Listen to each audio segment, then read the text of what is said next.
অপর্ণা কি রাজনন্দিনীর পুনর্জন্ম, নাকি ধারাবাহিকে শুরু হতে চলেছে কোনো ভৌতিক আবহাওয়া? চিরদিনই তুমি যে আমার ধারাবাহিকের গল্প এতদিনে প্রবেশ করতে চলেছে তার মূল স্রোতে।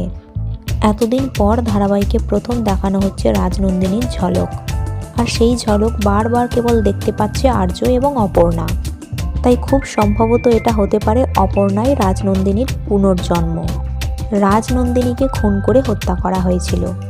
হয়তো আর্যই সম্পত্তির লোভে নিজের স্ত্রী রাজনন্দিনীকে হত্যা করেছিল এবং রাজনন্দিনীর হত্যার পর সমস্ত সম্পত্তি নিজের নামে করে বিজনেসম্যান হয়ে ওঠেন। আর্য সিংহরা হিসাবে নিজের পরিচয় তৈরি করেন। এমন সম্ভাবনাও গল্পে দেখা যেতে পারে, কিন্তু এখনও পর্যন্ত দেখা যাচ্ছে ধারাবাহিকের নায়ক হলো আর্য। তাই নায়ক কি কখনো ভিলেন হতে পারে? এই প্রশ্নও জাগছে দর্শকদের মনে। কিন্তু কোনো একটা গুপ্ত কানেকশান তো আছে আর্য, অপর্ণা এবং রাজনন্দিনীর মধ্যে। বিশেষ করে অপর্ণার অন্যমনস্ক হয়ে যাওয়া এবং বারবার সে রাজনন্দিনীর ঝলক দেখতে পাওয়া, এটাই পূর্ব ইঙ্গিত দিচ্ছে যে গল্প এবার জমজমাট হতে চলেছে।